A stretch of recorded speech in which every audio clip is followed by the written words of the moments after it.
Lincoln is a 2012 American epic historical drama film directed by Steven Spielberg, starring Daniel Day-Lewis as United States President Abraham Lincoln and Sally Field as Mary Todd Lincoln. The screenplay by Tony Kushner was loosely based on Doris Kearns Goodwin's biography Team of Rivals, The Political Genius of Abraham Lincoln, and covers the final 4 months of Lincoln's life, focusing on the president's efforts in January 1865 to have the 13th Amendment to the United States Constitution passed by the United States House of Representatives. The film was produced by Spielberg and frequent collaborator Kathleen Kennedy, through their respective production companies, Amblin Entertainment and the Kennedy Marshall Company. Filming began October 17, 2011, and ended on December 19, 2011. Lincoln premiered on October 8, 2012 at the New York Film Festival. The film was co-produced by DreamWorks Pictures and Participant Media, and released theatrically by Touchstone Pictures in the United States on November 9, 2012. The film was released on January 25, 2013, in the United Kingdom, with distribution in international territories by 20th Century Fox. Lincoln received widespread critical acclaim, with major praise directed to the acting, especially Day-Lewis' performance, as well as the direction and production merits. In December 2012, the film was nominated for 7 Golden Globe Awards, including Best Motion Picture, Drama, Best Director for Spielberg, and winning Best Actor for Day-Lewis at the 85th Academy Awards. The film was nominated for 12 Academy Awards including Best Picture. It won for Best Production Design and Best Actor for Day-Lewis. The film was also a commercial success, grossing over $275 million at the box office. Plot: in January 1865, President Abraham Lincoln expects the Civil War to end within a month. However, he is concerned that his 1863 Emancipation Proclamation may be discarded by the courts once the war has concluded, and that the 13th Amendment be defeated by the returning slave states. Lincoln feels it is imperative to pass the amendment by the end of the month,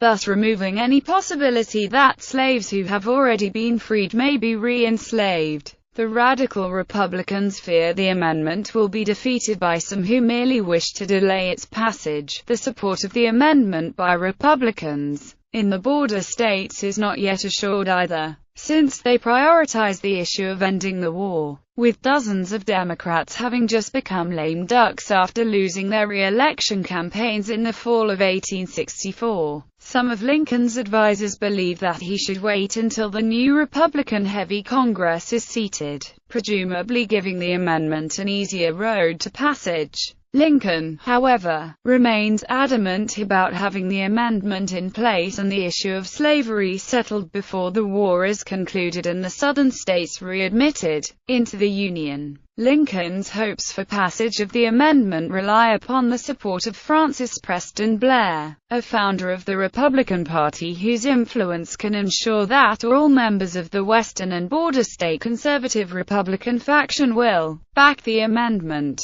With Union victory in the Civil War seeming highly likely and greatly anticipated, but not yet a fully accomplished fact, and with 2 sons serving in the Union Army, Blair is keen to end the hostilities as soon as possible. Therefore, in return for his support, Blair insists that Lincoln allow him to immediately engage the Confederate government in peace negotiations. This is a complication to Lincoln's amendment efforts, since he knows that a significant portion of the support he has garnered for the amendment is from the radical Republican faction, for whom a negotiated peace that leaves slavery intact is morally unacceptable. Unable to proceed without Blair's support, however, Lincoln reluctantly authorizes Blair's mission. In the meantime, Lincoln and Secretary of State William Seward work on the issue of securing the necessary Democratic votes for the amendment. Lincoln suggests that they concentrate on the lame duck Democrats, as they have already lost re-election and thus will feel free to vote as they please, rather than having to worry about how their vote will affect a future re-election campaign. Since those members also will soon be in need of employment and Lincoln will have many federal jobs to fill as he begins his second term, he sees this as a tool he can use to his advantage. Though Lincoln and Seward are unwilling to offer direct monetary bribes to the Democrats, they authorize agents to quietly go about contacting Democratic congressmen with offers of federal jobs in exchange for their voting in favor of the amendment.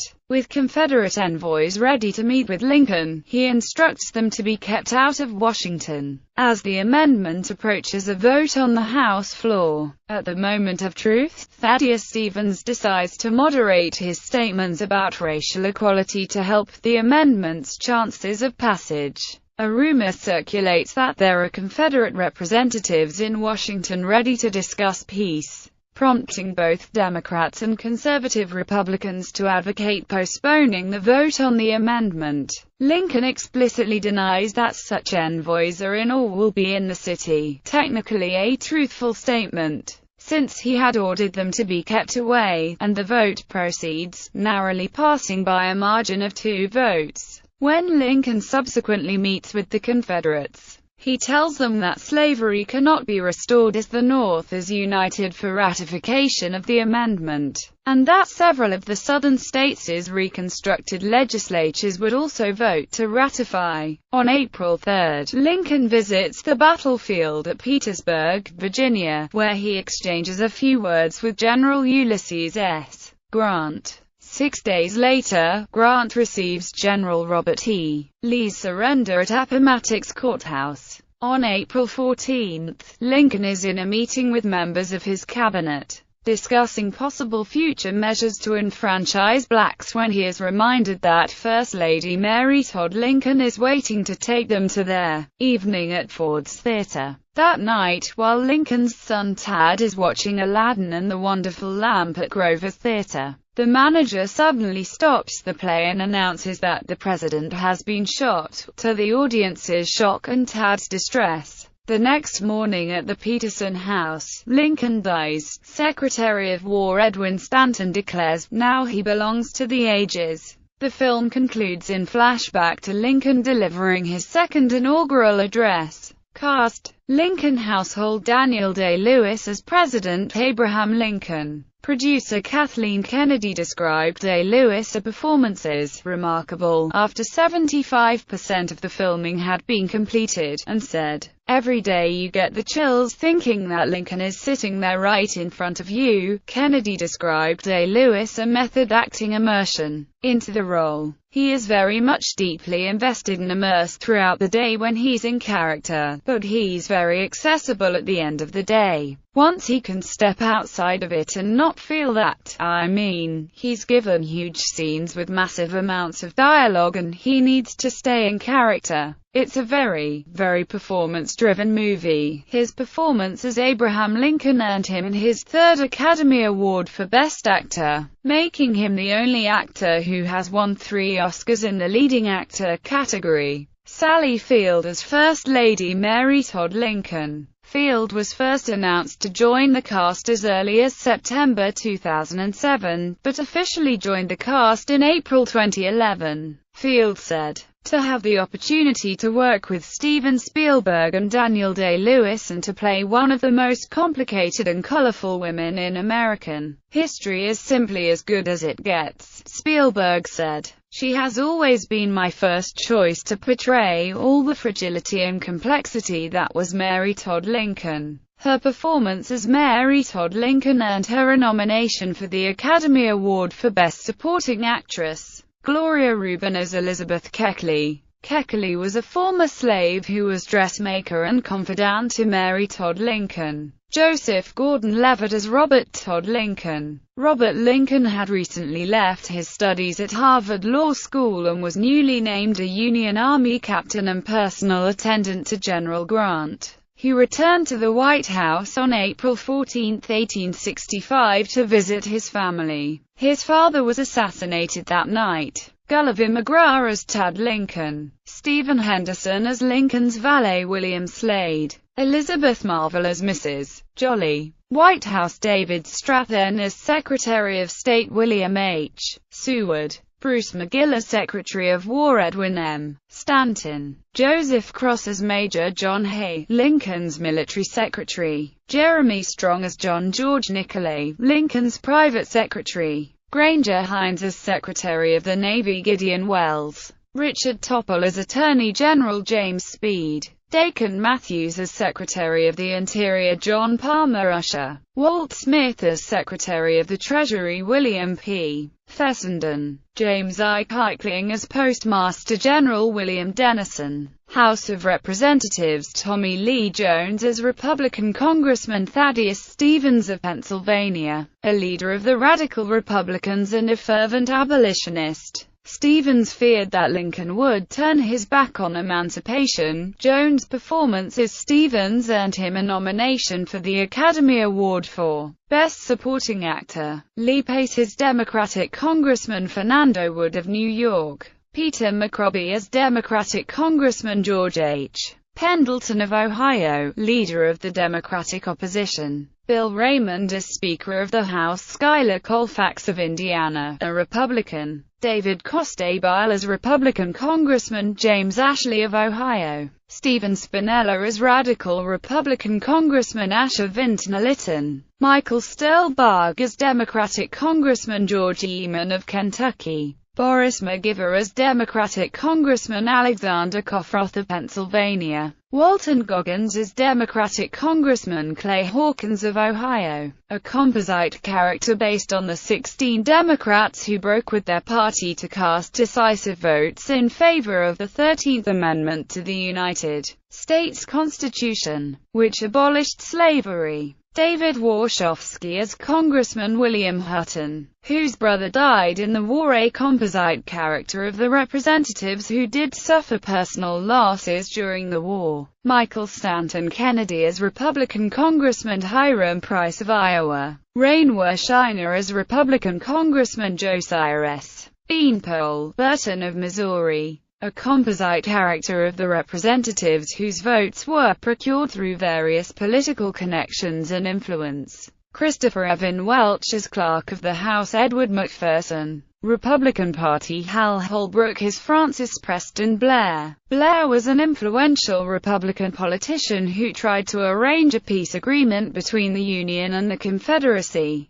Holbrook had previously portrayed Lincoln in the 1976 miniseries Carl Sandburg's Lincoln and in the 1980s North and South miniseries. James Spader as Republican Party operative William N. Bilbo. Bilbo had been imprisoned but was freed by Lincoln, and then lobbied for passage of the 13th Amendment. Tim Blake Nelson as lobbyist Richard Skell. John Hawkes his Republican operative Colonel Robert Latham. Byron Jennings as conservative Republican Montgomery Blair, son of Francis Preston Blair. Julie White as Elizabeth Blair Lee. Lee was the daughter of Francis Preston Blair, and wrote hundreds of letters documenting events during the Civil War. Epitha Murkison as Lydia Smith. Smith was Thaddeus Stevens' biracial housekeeper. Wayne Duvall as Radical Republican Senator Benjamin Bluff Ben Wade. John Hutton as Senator Charles Sumner. Confederate States Jackie Earl Haley as Confederate States Vice President Alexander H. Stevens. Stevens had served with Lincoln in Congress from 1847 to 1849. He met with Abraham Lincoln on the steamboat River Queen at the unsuccessful Hampton Roads Conference on February 3, 1865. Gregory Itzon as John Archibald Campbell. Campbell was a former Supreme Court justice who had resigned at the start of war and then served as Assistant Secretary of War in the Confederate government. He was also a member of the Confederate delegation that met with Lincoln at the Hampton Roads Conference. Michael Shiflett is the third Confederate delegate to Hampton Roads. Senate President Robert M. T. Hunter. Christopher Boyer as Robert E. Lee. Union Army Jared Harris as Lieutenant General Ulysses S. Grant. Asher Luke Twokraw as Lieutenant Colonel Ely S. Parker, a Native American military secretary to Grant and drafter of the terms of the Confederate Army's surrender at Appomattox Courthouse. Coleman Domingo as Private Harold Green. David Oyelowo as Corporal Ira Clark. Lucas Haas as First White Soldier. Dane DeHaan as Second White Soldier. Adam Driver as Lincoln's telegraph operator, historically Grant's operator. Samuel Beckwith. Production development. While consulting on a Steven Spielberg project in 1999, Goodwin told Spielberg she was planning to write Team of Rivals, and Spielberg immediately told her he wanted the film rights. DreamWorks finalized the deal in 2001, and by the end of the year, John Logan signed on to write the script. His draft focused on Lincoln's friendship with Frederick Douglass. Playwright Paul Webb was hired to rewrite, and filming was set to begin in January 2006. But Spielberg delayed it out of dissatisfaction with the script. Neeson said Webb's draft covered the entirety of Lincoln's term as president.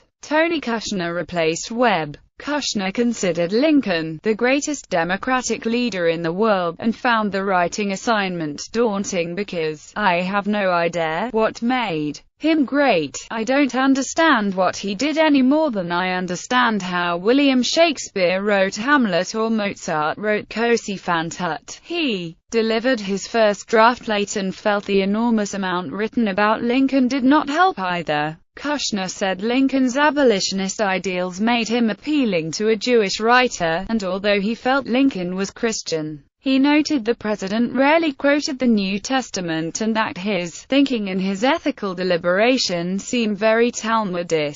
By late 2008, Kushner joked he was on his 967,000th book about Abraham Lincoln. Kushner's initial 500-page draft focused on 4 months in the life of Lincoln, and by February 2009 he had rewritten it to focus on 2 months in Lincoln's life when he was preoccupied with adopting the 13th Amendment. Casting Spielberg first approached Daniel Day-Lewis about the project in 2003, but Day-Lewis turned down the part at the time, believing the idea of himself playing Lincoln to be preposterous. Liam Neeson was then cast as Lincoln in January 2005, having previously worked with Spielberg in Schindler's List. In preparation for the role, Neeson studied Lincoln extensively. However, in July 2010, Neeson left the project, saying that he had grown too old for the part. Neeson was 58 at the time, and Lincoln, during the time period depicted, was 55 and 56. In an interview with GQ, Neeson stated that he realized during a table read that the part was not right for him in a thunderbolt moment, and after the read requested that Spielberg recast his role. Co-star Sally Field, in a 2012 PBS interview,